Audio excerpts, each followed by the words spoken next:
If we don't fix the problems in our childhood, we cannot fix the problems in our adult life. Those security that is unmet, or those love that is not given, the developments that is suppressed. But how do we turn back the clock and do this? Well, this is what I'm going to share with you in this episode. When we came to this insecurity, it was really a breakthrough for him when we realized that, all this while he's been subconsciously associating food with security.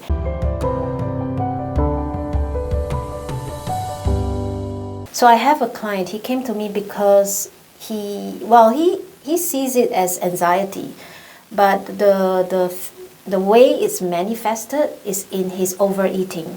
He said, I cannot stop feeling hungry all the time, and when I start eating, I can't stop. So there is this, he said that I'm not sure why every time, even after a full meal, I will feel hungry quickly.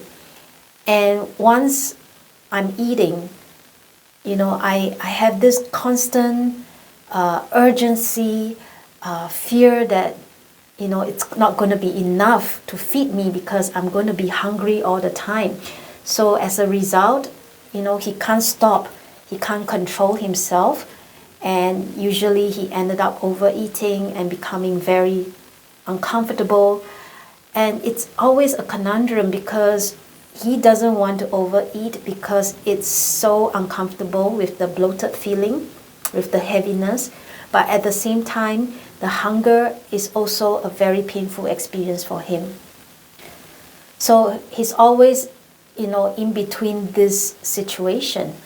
I mean, I was blown away when I hear his story because I've never come across, right, someone encountering a difficulty like this.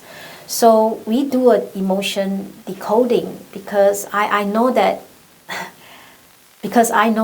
somehow it has to be traced back to some experience, some trauma, some pain that resulted in this manifestation of behavior and recurring pattern.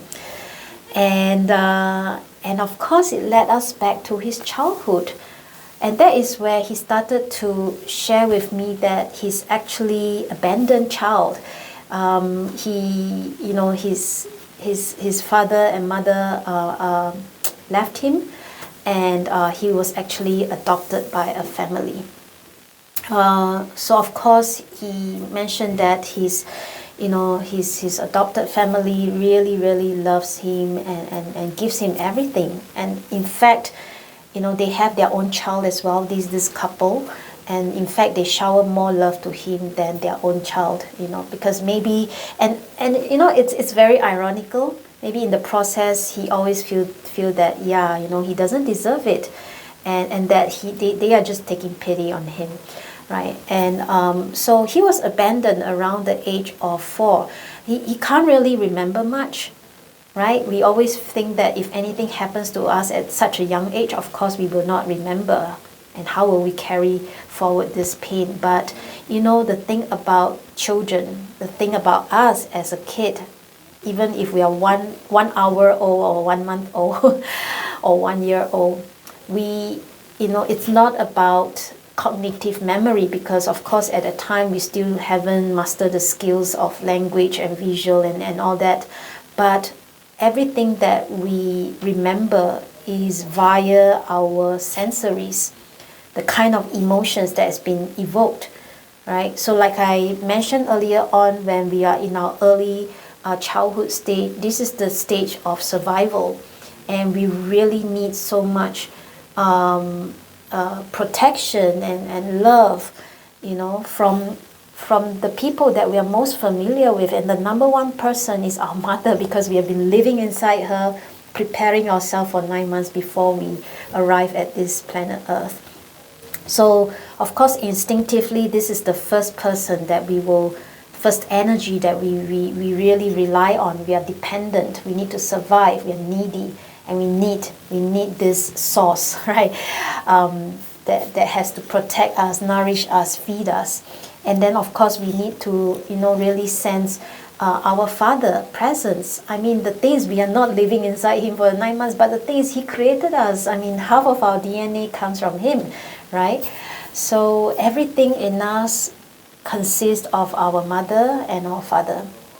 So imagine that during this period of time, you are suddenly taken away, all these are removed. These two most important person in the world is removed from you.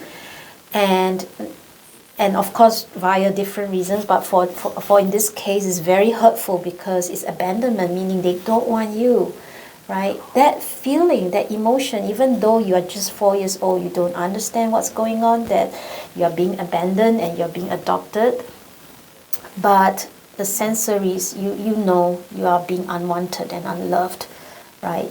Even despite entering another family, another space, that you receive a lot of love, but at that time, this is unnatural for this child.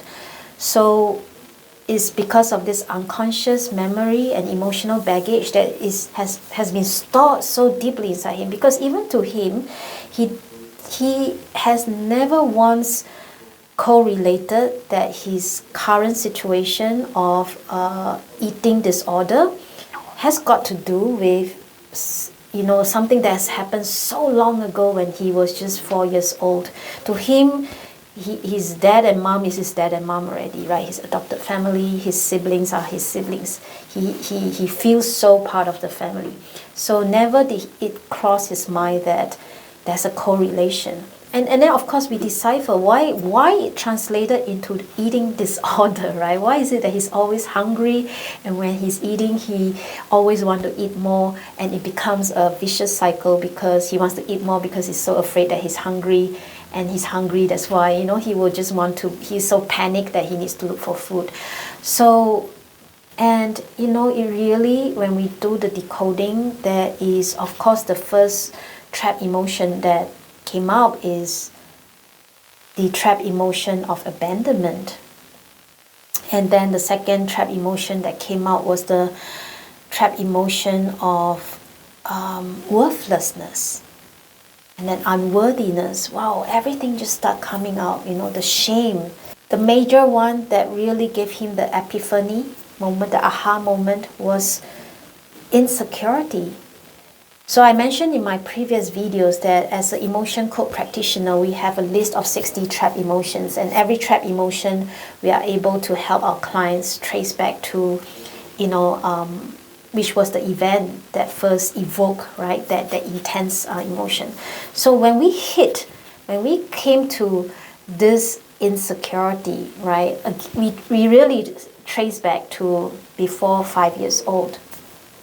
And it really dawned on him. It's like, yeah, the thing is, when he was abandoned by his parents and he, came to the adopted family, they feed him because they don't know how else can they take care of him and make sure that he's not hurt, that he's protected. So the only way that they know what to do is to feed him, to satisfy him through food, right? And it's not just when he was little kids, like as he grew up, and that's why he's not slim, right? He's put on a lot of weight. I mean, he loves food, right? Because from young, he's been given a lot of good food, right, to make sure that he feels all right, okay, we love you.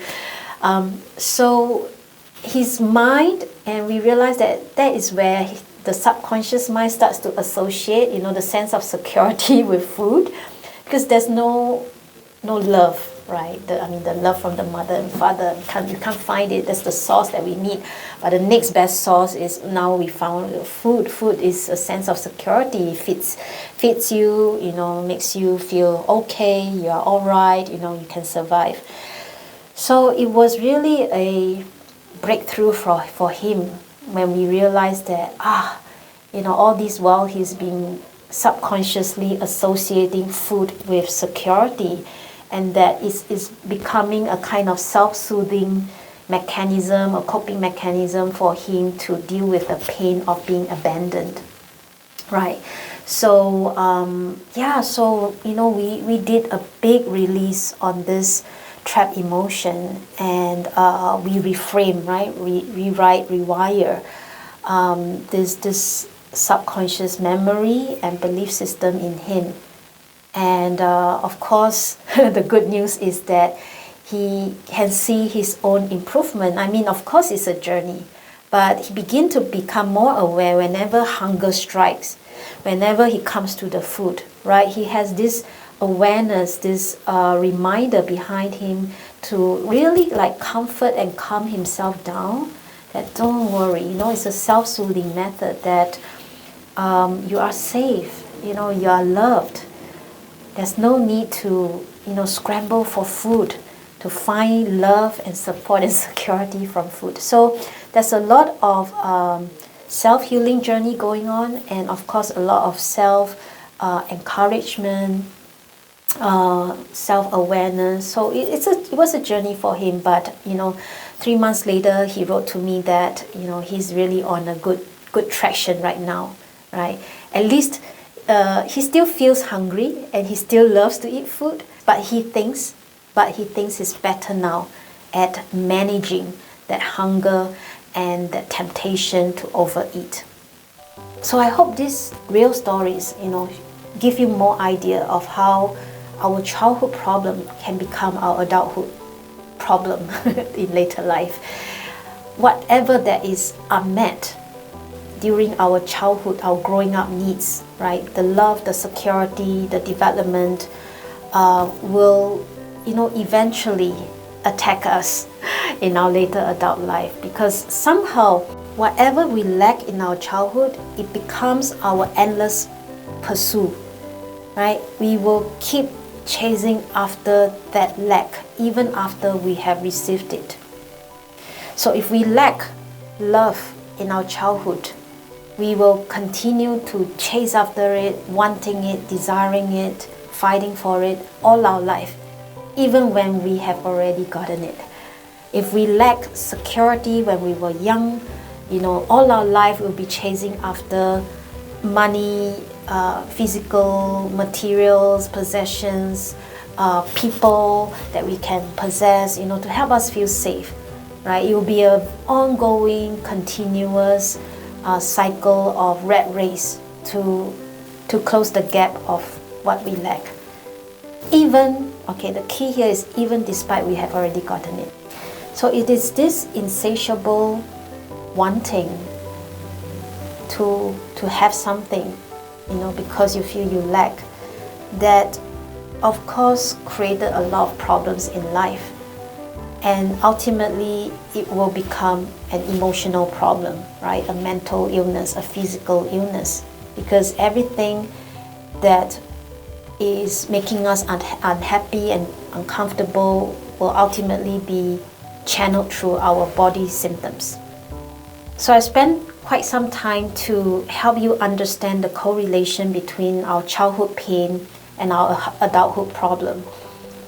Now the probably important question you're going to ask me now is that, then how are we going to turn back the clock, go back to our childhood, close that needs gap, so that we can prevent our adulthood from falling into this vicious cycle and trap of chasing after the lack, right? So I'm going to cover it in the next video, and I hope to see you there.